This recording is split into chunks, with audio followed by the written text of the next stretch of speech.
Good afternoon, everybody, and I'm very pleased to be here. This is the first CHAIRSOC webinar we've done.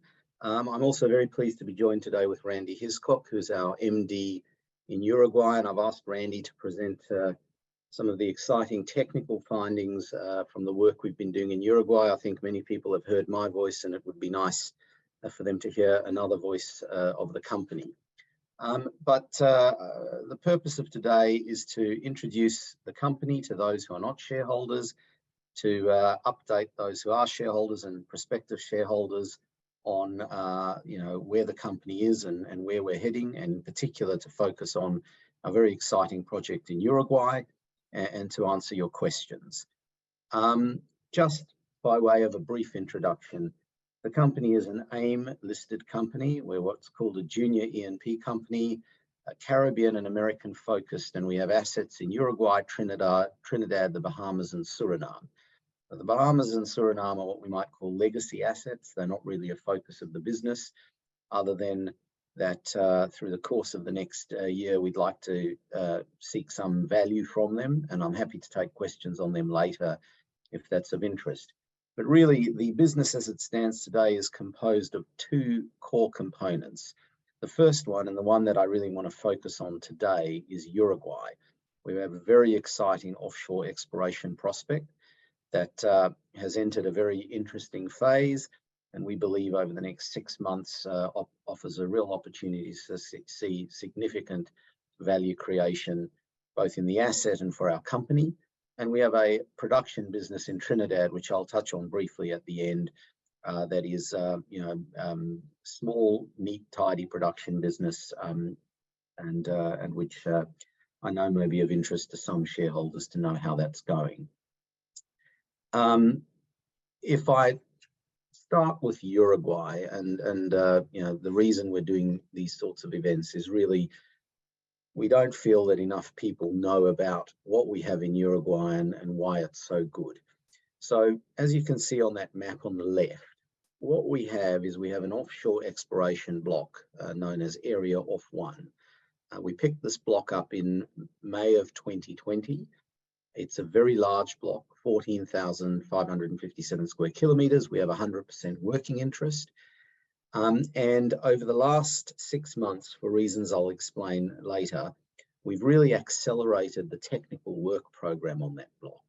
And as a result of that work, we're very pleased with the results of that work. We've been able to establish multiple independent plays that have all been sort of corroborated and calibrated via various technical work streams. In aggregate, that has enabled us to identify 1 to 2 billion barrels of oil recoverable on the block. That is, so far, we're still doing a bit of technical work to finalize volumetrics. But what we now know for sure is that this block is of scale and materiality, not just to our company, but in the industry of interest to majors and super majors, etc. And it's in a great place. Uruguay, again, for reasons I'll go through shortly, has become a global exploration hotspot in the last 12 months. It is also a wonderful place to do business. It's very well ranked in South America in terms of ease of business, transparency, control of corruption, etc. And the license terms we have are very attractive as well. So, what I might do is I might ask Randy to explain the significance of discoveries that were made in Namibia, because really the story for us in Uruguay begins on the other side of the Atlantic in Namibia. So Randy, are you there? I'm here, Eitan. Thanks very much. You might need to turn on your camera. There we go. Should be okay. Okay. So thanks for the intro, Eitan. Yeah, just by way of intro, my name is Randy Hiscock. I'm the managing director for Uruguay.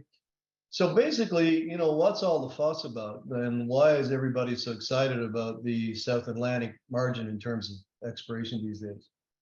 Well, simplistically put, it proved a petroleum system existed in the deeper water shelf and slope margin on the Orange Basin. So who cares, right?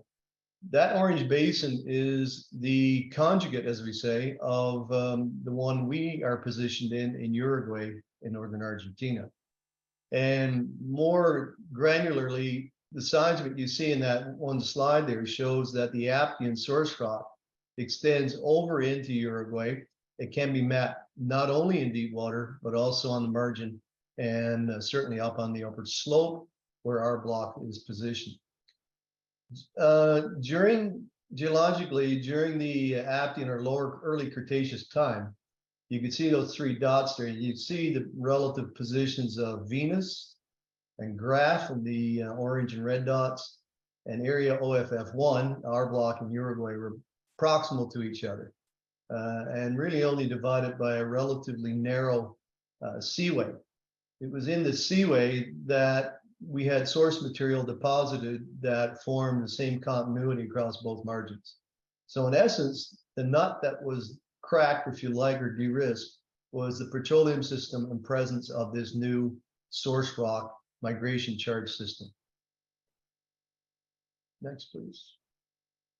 So we look at the obvious exploration impact, but it's really caused industry to really relook at this margin in a different light. And kind of you can see the chronology here of the discoveries from February 2022 last year. First, it started with Venus, or coincident, it was Graph, slightly different plate types than Venus and Graph, but La Rona really, or sorry, Yonker was really the up-dip extension of Total's Venus basin floor fan discovery, and really put it on the map as one of the larger discoveries made in the last decade. Ongoing, of course, appraisal this year. Shell has a rig in the area drilling up to 10 wells, and Venus is currently doing appraisal on the initial discovery. So exciting stuff. Also, there's been a number of commercial transactions occurred in the last few months that's obviously got us fairly excited. And we're looking at these as potential analogs for any commercial deal we'll do. It ranges from Chevron farming into a block to Woodside. So these are similar to Challenger. These were juniors that had longer or earlier positions, and now the industry is starting to realize the value of these particular blocks in the particular setting that's in. So yeah, we're pretty excited about not only commercially, and I'll tell you why. Technically, based on some new data we acquired just in the last year or so. So I'll just jump back in. What's happened over on our side of the Atlantic as a result of the mega discoveries that were made in Namibia, there's been a very noticeable uptick in activity. So in northern Argentina, there's seismic activity going on, seismic acquisition. There is a deep water well that's scheduled to be drilled in the very near future, and a general, as I say, uptick of activity. But what's really relevant to us is what's happened in Uruguay in the last 12 months. So as I mentioned at the beginning, we picked up our license in May of 2020. And at that stage, we were the only license holder in Uruguay. We were a junior license holder, and we acquired that license with a work commitment of about $1 million.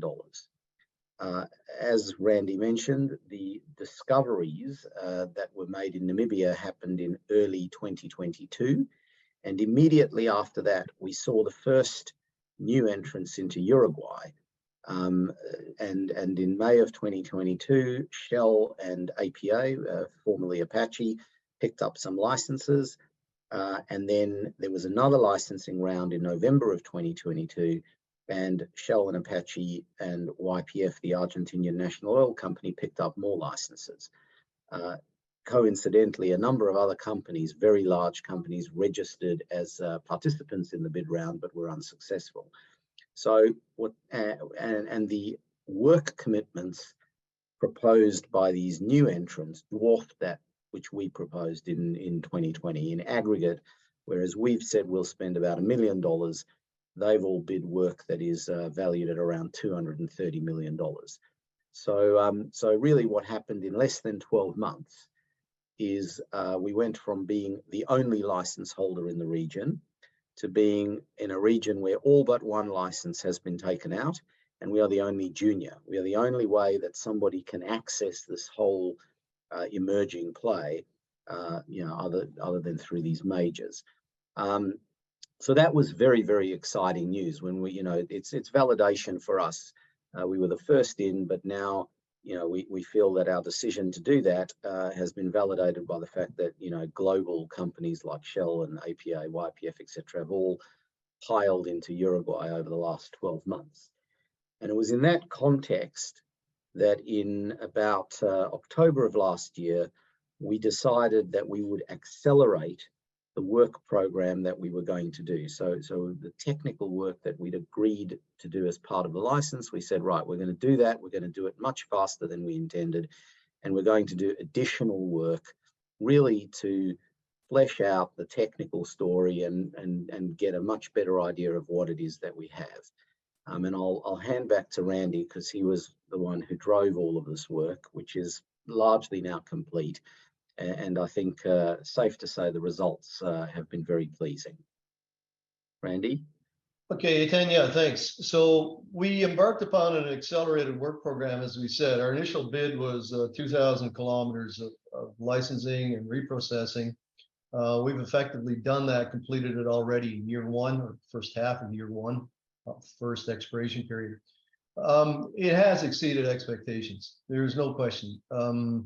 The reprocessing itself allowed us to do refined mapping and actually discover new prospects, new leads that we hadn't seen before on the older legacy data. And most critically, we've done what we call an AVO attribute analysis, which is looking at the angle offsets of the seismic data to see the changes, and those relative changes can be predictive of reservoir presence or hydrocarbon fill. So we're quite excited about that particular piece, certainly on its own. Also, we went out and acquired 2 different geochemistry studies, which really calibrated the seismic mapping, which I'll show you here shortly. And it all culminated into really 3 major prospects that we see that are quite material, quite large. And, we're, again, really, really excited about the next steps in this de-risking process. Next. So here was the kind of, give you an idea in the upper right, there was an old legacy 2D seismic line. This was the quality of the data at the time, the quality of the data where the well shown there, Gaviotine, was drilled on. And you could see the resolution and the clarity of it, that, the whole overall fidelity is very poor. Contrast that with what you see, same line, reprocessed in depth that we did last year with a reprocessing firm in London. And you can see the imaging and the resolution is greatly enhanced. It's in the lower left index map, you see hopefully three red ellipses there. Those are our 3 prospects that I'll go through in detail individually. And I'll show you why we're kind of pumped about this whole inventory that we've unearthed. Okay. So one of the key things I mentioned initially was, and this is a classic industry standard process now, is to run AVO, or amplitude versus offset, or amplitude variation with offset. And without getting into the weeds with it, basically what it tells you is if we've got a sand present or not, and whether that sand could be filled with hydrocarbons. This particular case we're looking at here is our first prospect called Teru Teru. And we see an AVO class of 2, possibly, well, 3, possibly 2. And this pretty much indicates that red layer, the presence of porous sand, or highly porous sand. And you can see that the feature kind of disappearing as we go up dip, as we see. So it's pinching out. So we've got effective seal. And down dip, we see it's also dimming out where that kind of dashed line is. And we've interpreted that to be a potential oil water contact, or DHI, or flat spot. The insert map shows you the size of it. This is just not a one-line feature. We've got this map now on about 5 to 6 individual 2D lines that we've reprocessed, subjected to AVO, and we're quite comfortable in saying, we're in this 350 to 460 aerial closure side. So quite big, quite material. So based on this, the results, we went ahead and took of the approximately 20 lines that we reprocessed and subjected all of those to AVO etch. So from those results, you can see we've delineated 3 prospects, quite large, as I mentioned. They're all in water depths, the 2 on the outboard, Teru and Apero, in about 750 to 800 meters water. Top of reservoirs between 38 to 43, all AVO supported. And, you know, materially, we're looking at reserves somewhere between, I would say, 500 million barrels recoverable, plus to upwards to a billion barrels recoverable. As Eitan alluded to, we're right in the midst of running volumetrics. And these numbers, I can tell you, as of this morning, are basically been corroborated. The ones shown here corroborated with our most latest data set. So I'll walk you through each one of these in turn here now, and you can see some of the details associated with each.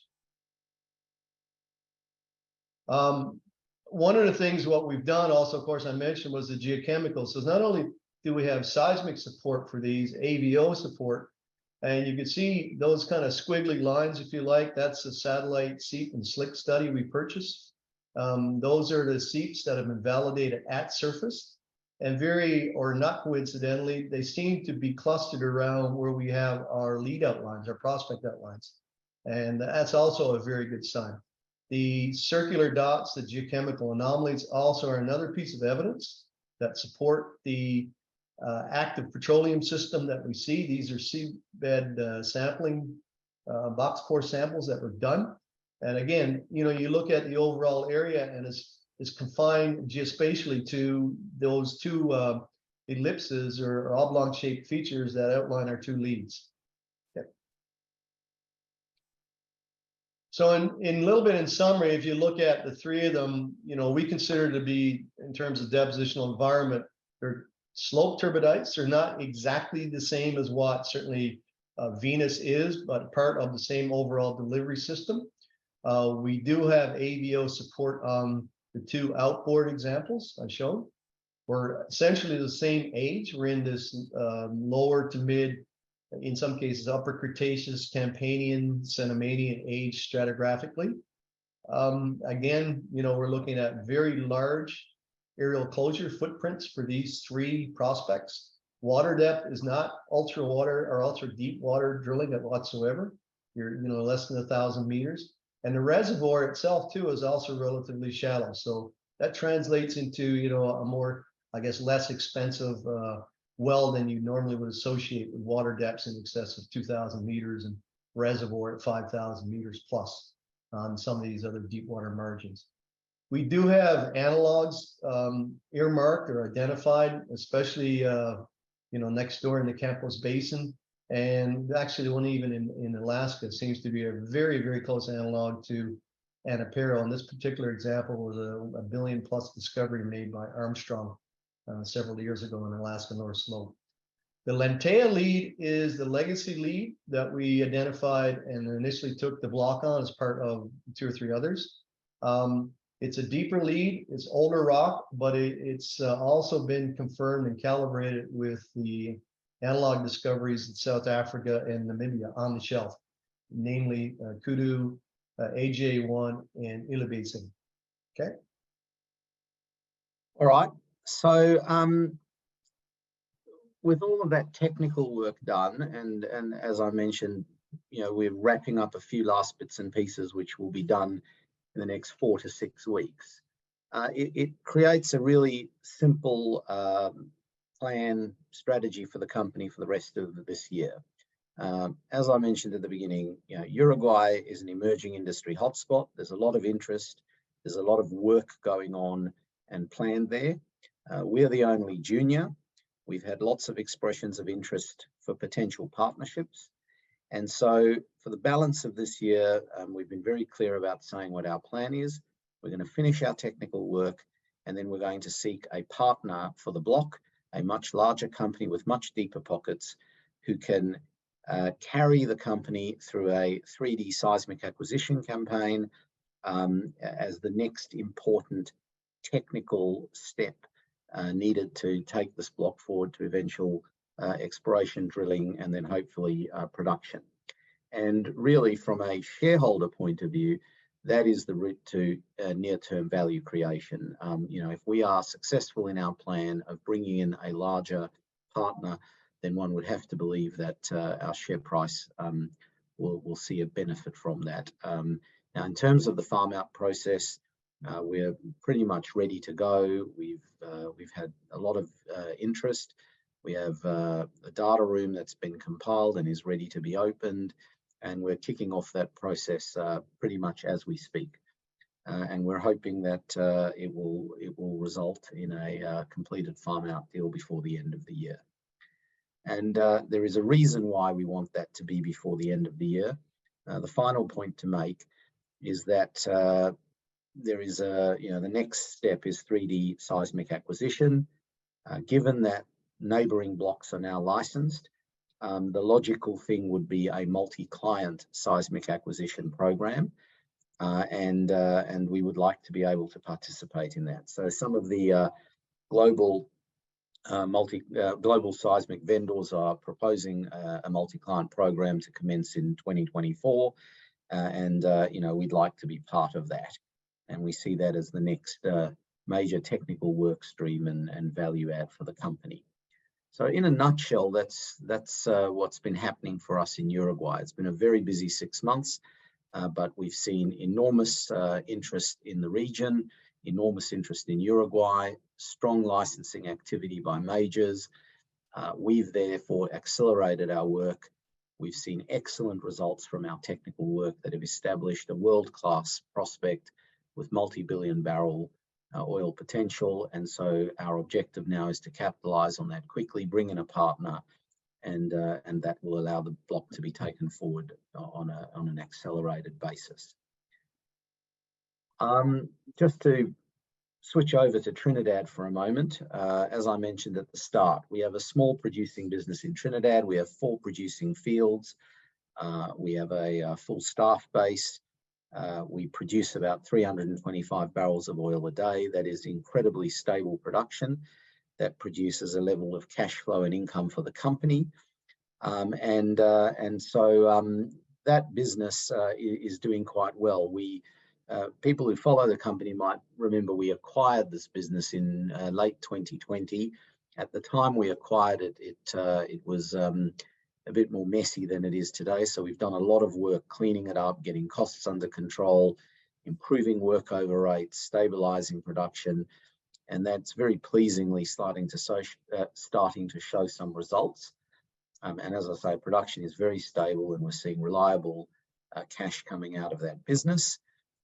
We've also really had a look at it in terms of a strategic focus. The business, if I just go back to that map, is on 2 fronts. We've got in the east of Trinidad, we've got Trinity Innes and Gudron, which contribute about 85% of production. And then in the west, we've got an assortment of small fields. So what we've done is we've prioritized the ones that contribute most of the production and are geographically proximate, Gudron and Innes Trinity. We're focusing most of our efforts and work energies there, and we're seeing good results. And the others we are, I guess, calling non-core, and then we're embarked on a program to either sell them or partner with people on them in a way that removes them as a focus for us. We've successfully earlier this year sold 1 small asset called South Erin, where there was a 3-well commitment. So the new owner is committed to drilling those wells, and we retain a long-term back-in right on that block. And we've also sold another non-core asset called Kori Maruga, which is pending regulatory approval. So we have established some capacity to do what we're saying, which is tidy up, rationalize the portfolio, and really focus in on the area where we have a bit of a competitive edge and where we see most of our production. And that's summarized on this page, how we're sort of really targeting our core assets and then looking to monetize, dispose, or offset the non-core assets that don't contribute very much. The final thing I might mention as a sort of adjunct to our Trinidad business, we have a small onshore project in Suriname called the Wegnazi project.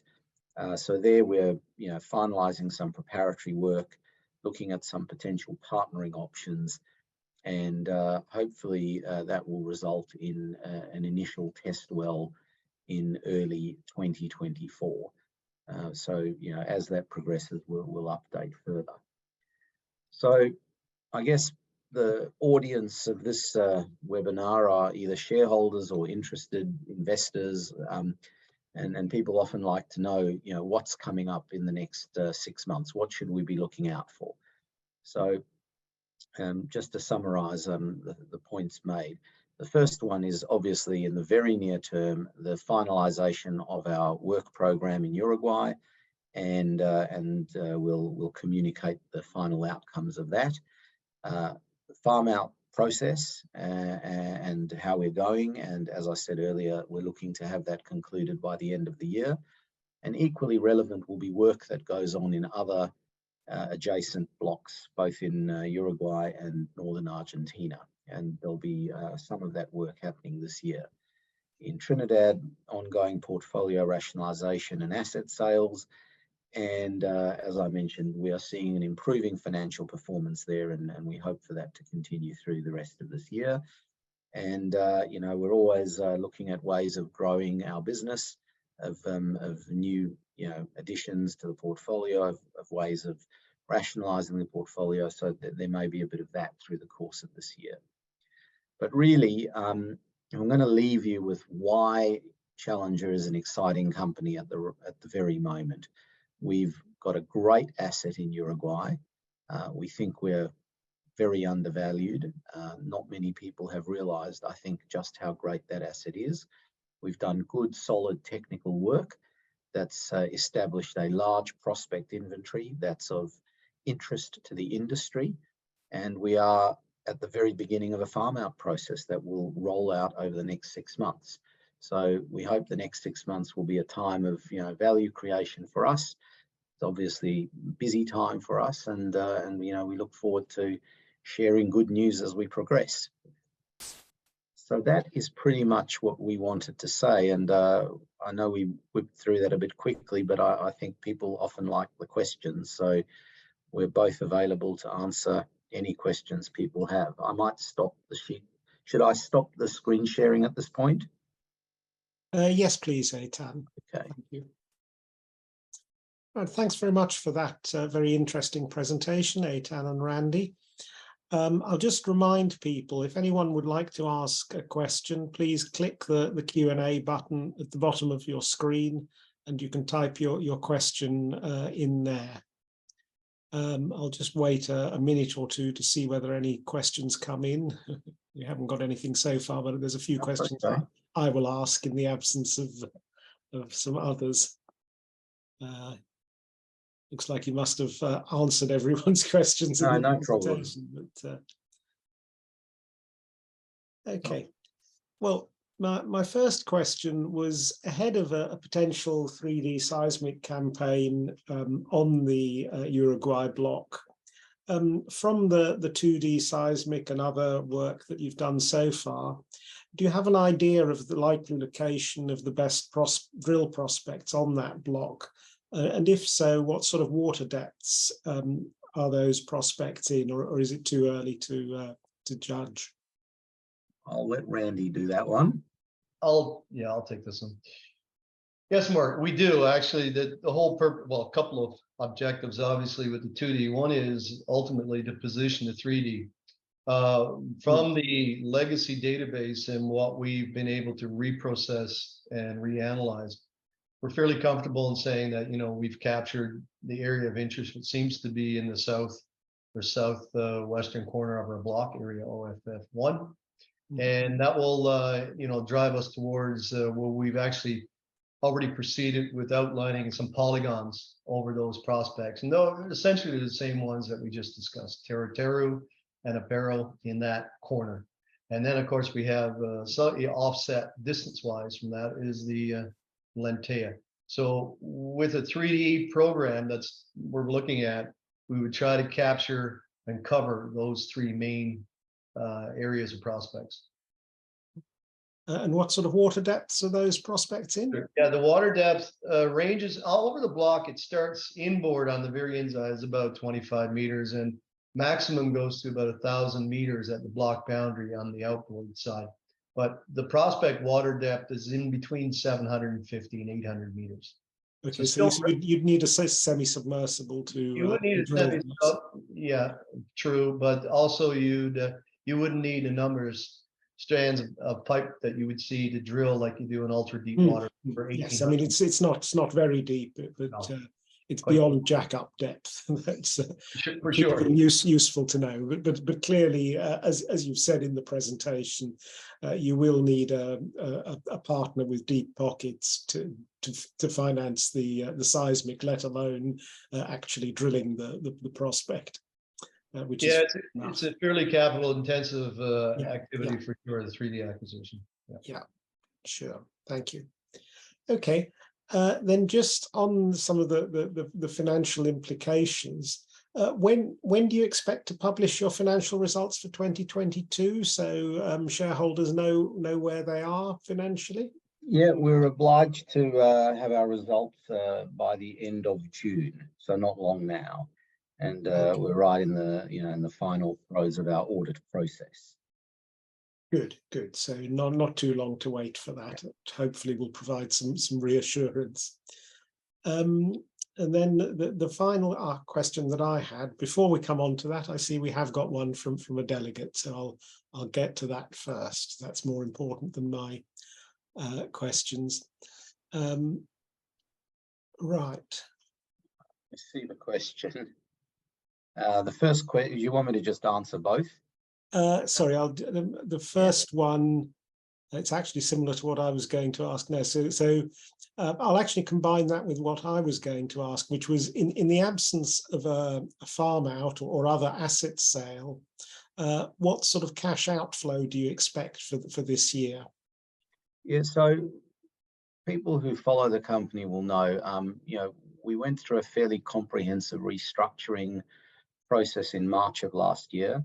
We really slashed the corporate overhead. I continue every day trying to find little ways to bring it down further. Excellent. We're now at a place where our corporate overhead is running at about $165,000 a month, so well under $2 million a year, and we continue to bring that down. Trinidad costs us nothing to own. It's self-funding, self-sustaining. It's actually at the very moment marginally profitable, but we're not, I'm not assuming we'll receive anything back from the Trinidad operations, but it costs us nothing. So the corporate nut, as it were, is about $2 million a year and coming down. We raised $9.5 million in March of last year. A third of that money was earmarked to a settlement with previous creditors, etc. It was a deeply discounted settlement, but that went out the door, and we are 100% debt/creditor free. And the remainder of the money was meant to last until March of this year. We've made it last a lot longer. We still have cash in the bank, and we have sufficient cash to get through this farm out process. As I mentioned, we sold an asset in Trinidad, the Cory Moruga license, for which, subject to that transaction being approved, we'll receive another $2 million in cash.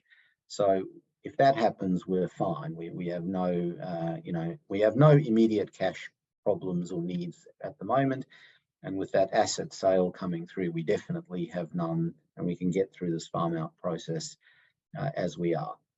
We're not swimming in money. No. We operate the company on a very, very lean and tight basis. But we're certainly in a vastly improved position than we were a year ago or 18 months ago. That's reassuring to hear. Very good. Okay, then the next question, which Chris asks, there was a media report recently discussing environmental concerns regarding exploring offshore Uruguay.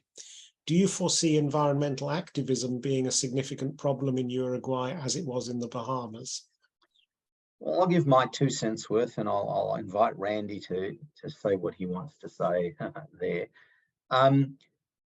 The short answer is no.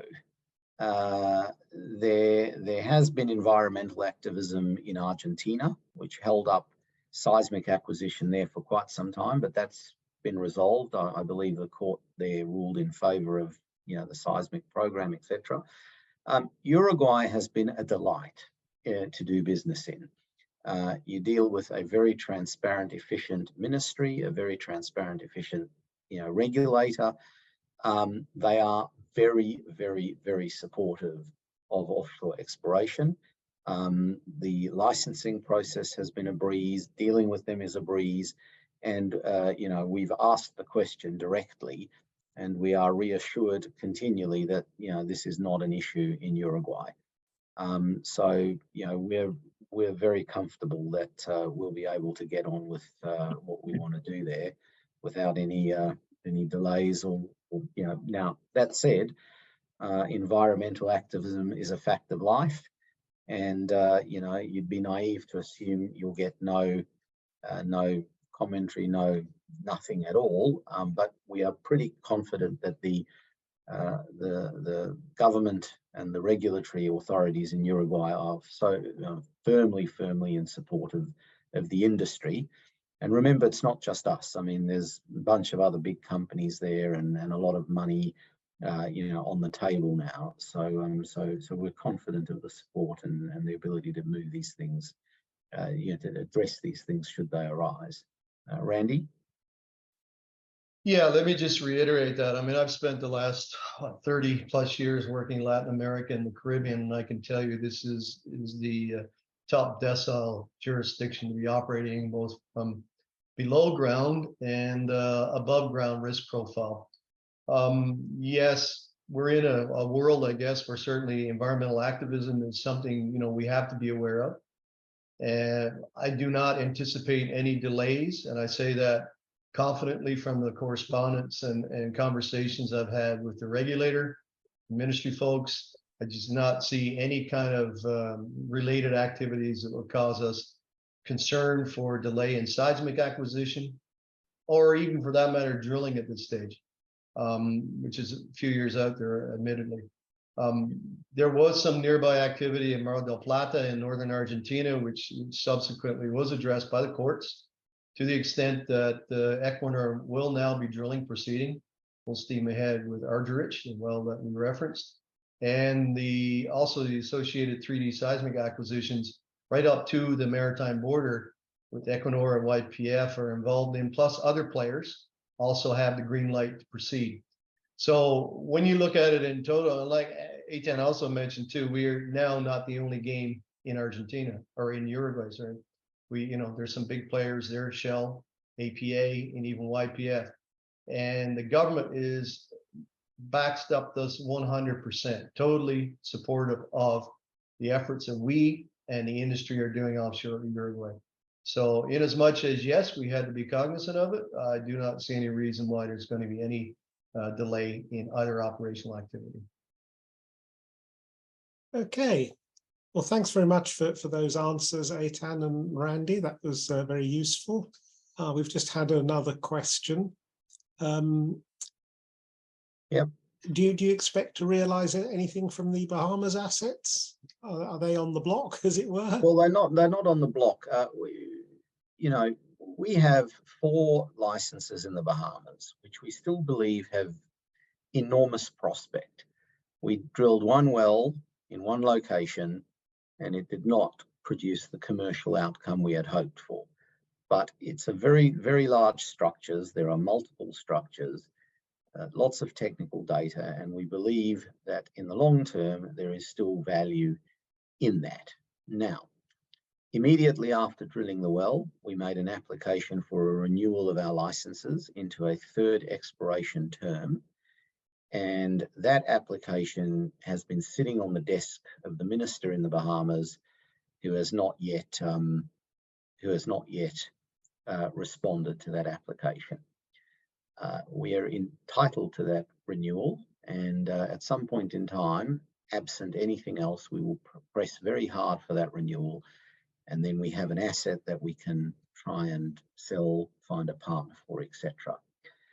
The other thing, and it's the Prime Minister of the Bahamas, he came into office, a new Prime Minister came into office almost 2 years ago now. he's been very vocal in saying that what he would like to do is find some mechanism where the government, in conjunction with Challenger, can agree to no longer pursue oil activity in the Bahamas, in exchange for which there will be some sort of carbon credit generation, which can then be sold, and which the revenues for that can then be somehow shared between us and the government. It's easy for the Prime Minister to say that. We've done actually a ton of work trying to understand exactly how something like that could come to be. There's a process involved. There's a lot of work involved in doing that. But the short point is we believe that, in fact, there is a way where we can work hand in hand with the government to generate income from essentially the work we historically did and all the data we have, and that will enable us to receive some value from it. But that requires a proactive engagement between the government and us. We've made a proposal to them, and again, as is often but frustratingly the case in the Bahamas, we just now wait for some level of engagement. So, the answer to Christopher's question here is that we definitely haven't given up on the Bahamas. We still expect and want to realise something from it. There are two ways in which that could happen, and we're working both in parallel. The bit that I can't tell you is when and how long it's going to take. The Bahamas is very frustratingly a place where things that should take a few days take months, if not years. So, we'll keep people appraised as that progresses. Thanks very much for that. Okay. Well, as I was saying, thank you very much for the presentation and the answers. They're much appreciated and very interesting. So with that, I think we'll close the webinar at this point.